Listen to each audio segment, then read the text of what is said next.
What's up, my XRP fam? Things are just getting heated. So Sam Bankman is on the run after withdrawing a chunk of change from the FTX ecosystem. Imagine that. He got into his private jet, and we don't know where he'll stop. But one thing is for sure, Gary Gensler is definitely involved in this case. Gary, I'm sorry, but you might be next. Yep, you heard that right. Today, we've got a whole lot to talk about. So let's roll that intro and get started. As always, welcome to Moneyside, your favorite crypto channel. If you're new here, hit that subscribe button and turn on notifications so you get updates when we drop new videos. And don't forget to smash that like button. You can always leave a comment or question in the section below. Gary, you said people should come in, if you will.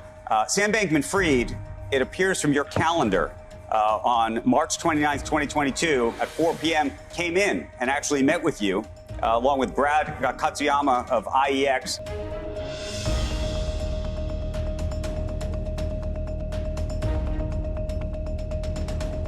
Look, I think that investors need better protection in this space.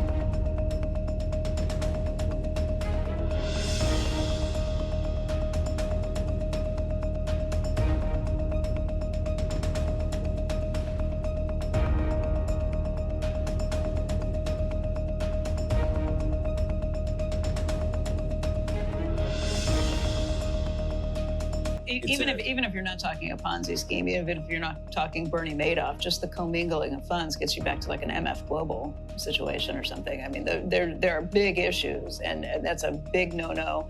Good morning, Carl. Well, the hearing is already going on, and what you're seeing is something fascinating. It is a hearing that's really all about MF Global, but the chairman of the CFTC, Gary Gensler, has recused himself from talking about MF Global at all because of his personal relationship to John Corzine dating back to their time at Goldman Sachs together. So you're going to see senators grilling with questions about MF Global. Gensler not able to respond. He's brought some deputies up. This issue has raised the hackles of Republican senators. Just before the hearing, Senator Richard Shelby of Alabama issued a letter to the Inspector General asking for an investigation into how the CFTC has handled the MF Global issue. He said thousands of customers have been denied access to their funds, and as a consequence, many are facing tremendous hardships. And in addition, Senator Pat Roberts of Kansas was grilling Chairman Gensler, that is, at the hearing already this morning. Take a listen to what Pat Roberts had to say. We must find out what happened with MF Global. Unfortunately, the manner in which Mr. Gensler chose to step aside or recuse himself has raised more questions than it has answered. Why did he not recuse himself from MF Global issues from the beginning of his term if there was a conflict based on his previous relationship?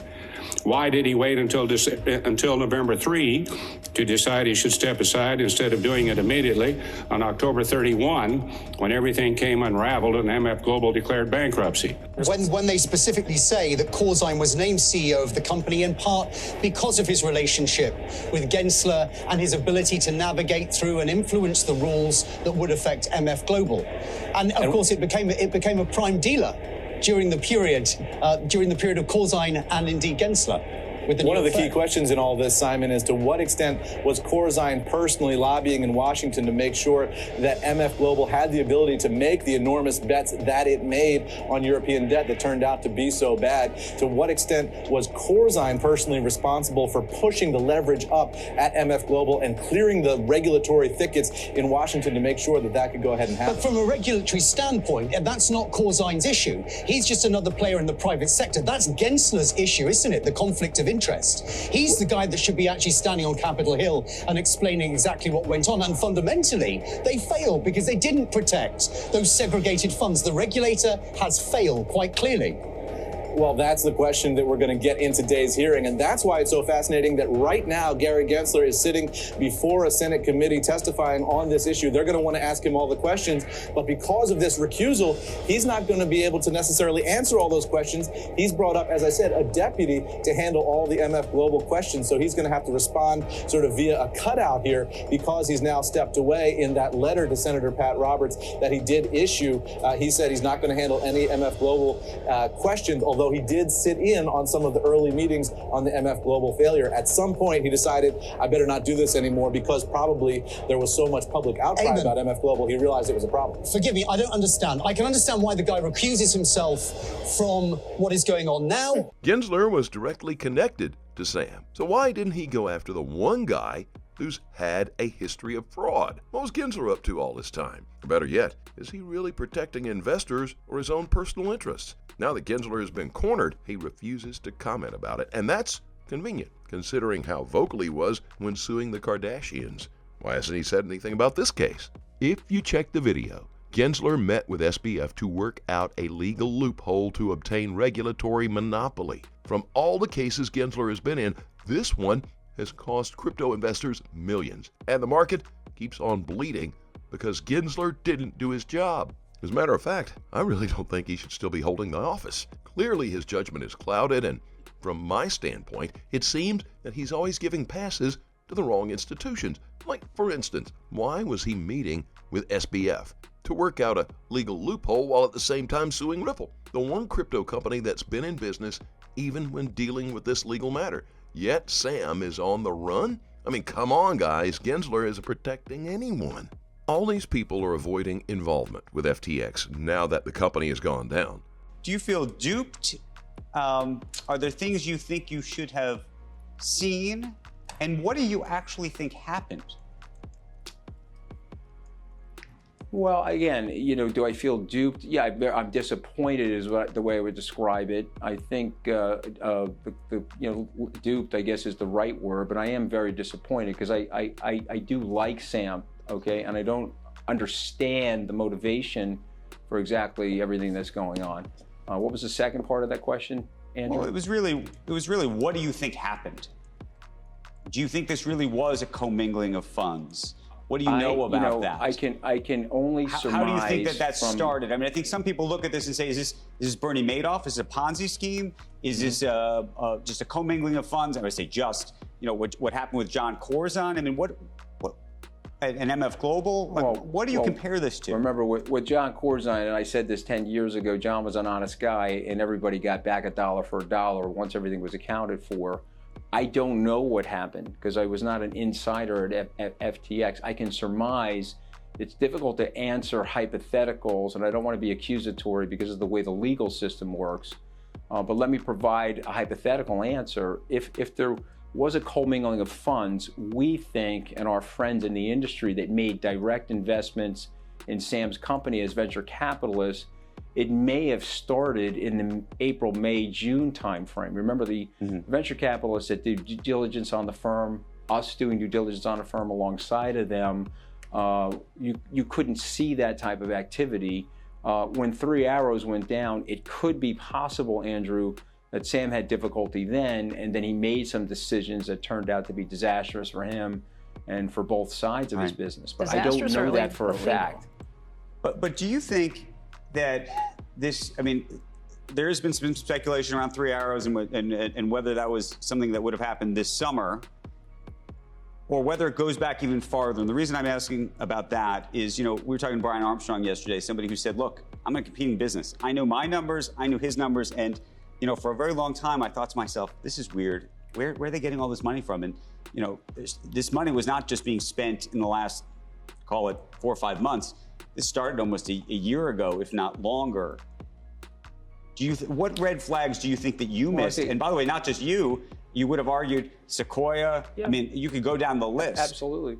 Absolutely. Well, I think, again, I watched that interview with Brian very carefully, and I think when you're talking about duping, I think people were under the impression, and I think there was a belief that there was more capital there as a result of the success that the firm had at Alameda, that portion of the business.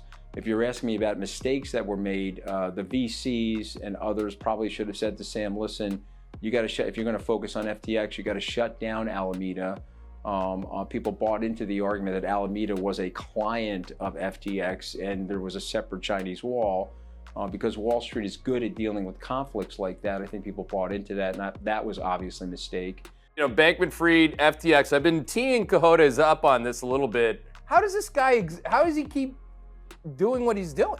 When anyone tries to pin SBF down on where he made his money, you can't get a cogent answer. And in his trade, you needed real money up front in the place on this country crypto arbitrage to make big money. Right. And it's simple things as who financed you. because you clearly didn't have the money. And his partner is a guy named Gary Wang. And no one can find shit on Gary Wang. And he's on the board of advisors of Sequoia. And I shit you not. You look up Sequoia stuff, there's a picture of Gary Wang of his back facing a computer. There's no picture of Gary Wang. So Gary Wang is the same CTO or the Chief Technology Officer of FTX? Allegedly. Okay. Allegedly. But there's a Chief Regulatory Officer of FTX, and his name is Dan Friedberg. And if you Google Dan Friedberg poker scandal, he was the general counsel of, I don't know if it was Ultimate Bets or one of those Me Too sites, where they basically cheated against players. Then you take into account that SBF is bailing out known Ponzi's and frauds in the crypto space. Everyone who's gone bankrupt or is a proven fraud. And somehow through that, Cartoon Network has painted him as the JP Morgan of crypto, which makes absolutely no sense. He's not the JP Morgan of crypto because he can't sit there, look at you straight in the face and explain anything. Nothing of this story fits. And normally in stories, I can get 5 or 6 things that fit and move on. But nothing here fits. Everything reads like this thing is a complete scam. And I think this thing is dirty and rotten to the core.